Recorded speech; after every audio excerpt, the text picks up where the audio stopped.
As Bitcoin prepares to revisit previous all-time highs, I figured this is a great time to reevaluate wealth accumulation strategies. And since I've been out here in Thailand in the rural areas, made me start thinking about some of the original books I had read on wealth. And I'm going to dive into the richest man in Babylon and give you the 5 wealth generation principles or 5 laws of gold that are outlined in this book that have withstood the test of time almost 100 years. And it can be definitely applied to Bitcoin and investing. So stay tuned.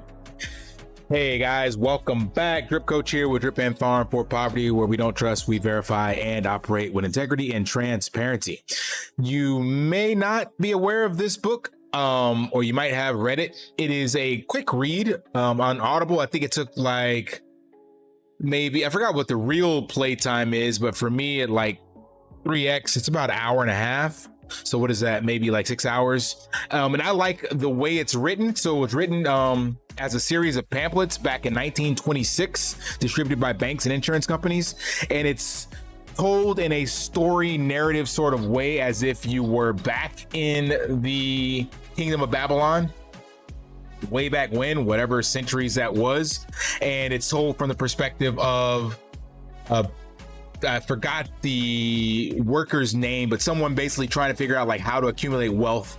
And one of the men that have accumulated it, they get the principles from this guy, and he's like sharing these life lessons.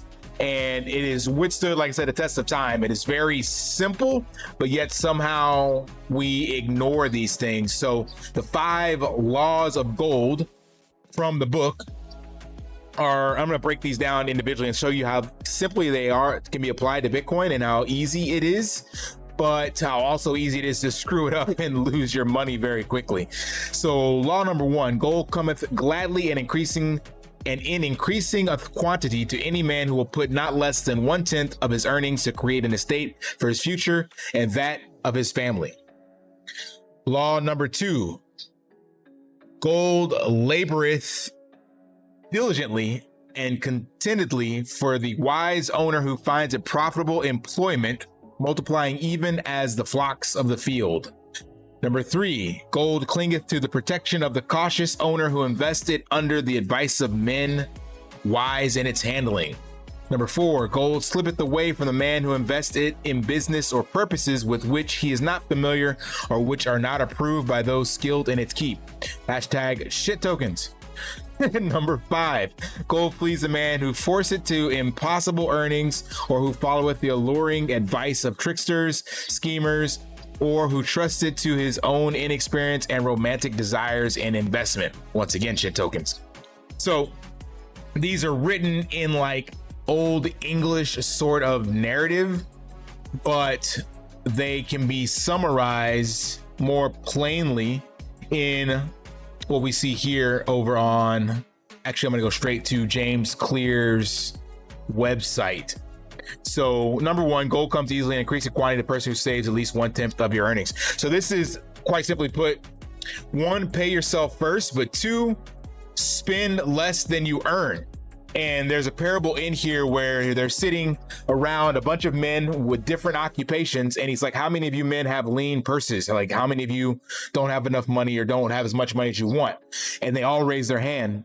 And he's like, how is it that some of you earn more, some of you earn less, but yet all of you don't have enough money? And it's simple that typically whatever we earn, we will find a way to spend it. So if you end up having to go on a budget, you'll stick to that budget. If you end up getting a raise or getting extra money, you spend that extra money. So principle number 1 is spend less you earn and focus on paying yourself 1/10 of your earnings. So same way when you get your check in the US and FICA and Social Security is taken out, well, before you spend anything, you should put 10% away for yourself. Like, pay yourself first. Same way that every other tax or whatever is taken out, you need to do the same thing for yourself. So again, that's a simple process, but a lot of us don't do that. And one of the, again, in the parables and the stories, the guy was talking about, well, once he did that, he found out that he didn't see any difference in his lifestyle. So like, even though he was spending 10% less, it didn't change much. And that's the key. We can all find a way to save 10% and it won't really impact your lifestyle. There may be something you have to change minutely, but for the most part, things will go on. But at the end of the year, that 10% adds up. Number 2, gold labors diligently and multiplies for the person who finds it profitable employment. So this is putting your 10% earnings that you have to work for you. So finding a investment or place to park your capital that actually earns money. And again, in the book, they make the person makes a mistake of putting into something that someone told him was a great idea and ended up losing the money. So this would be right up the alley of how crypto and all these get rich quick schemes pop out, where it's like, you know, yield, insane amounts of yield, or basically high risk, high return type stuff. And that ties into number 4 and 5 that we talk about, but we want to find a place to park our capital that can earn yield, but you have to find a smart place to put it, which is what number 3 is about. Gold clings to the protection of the person who invests their gold with wise people.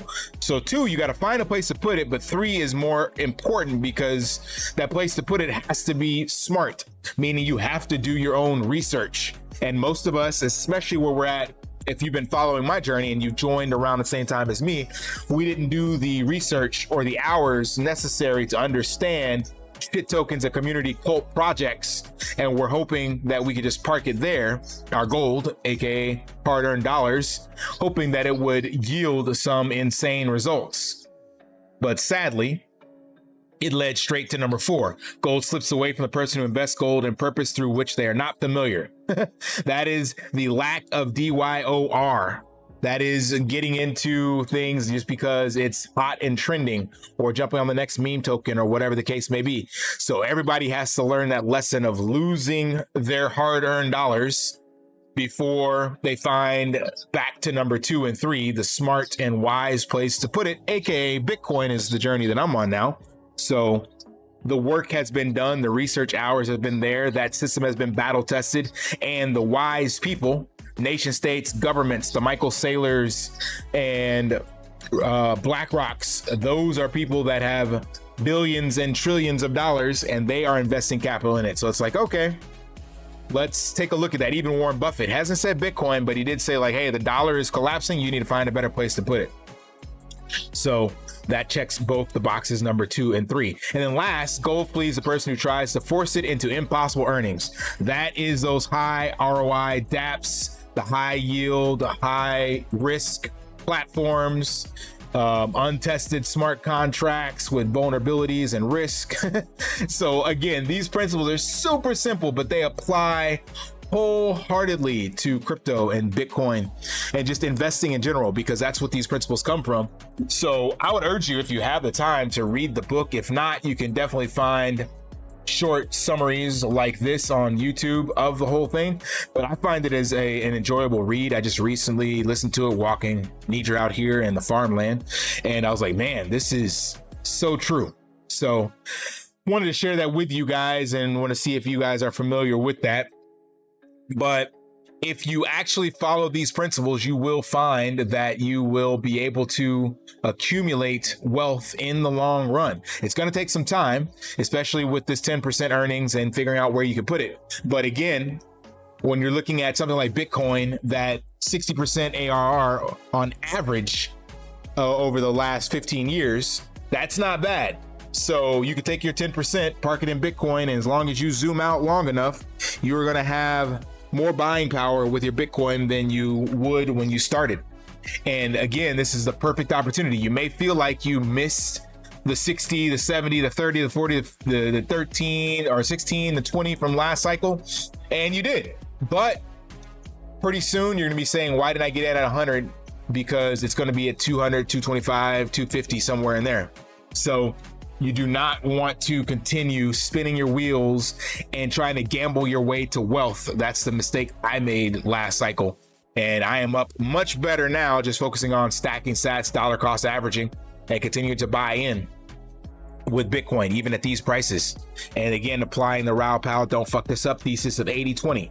So that way you can have a little bit to gamble, but you have the bulk into something that has withstood the test of time and has proven it will be here.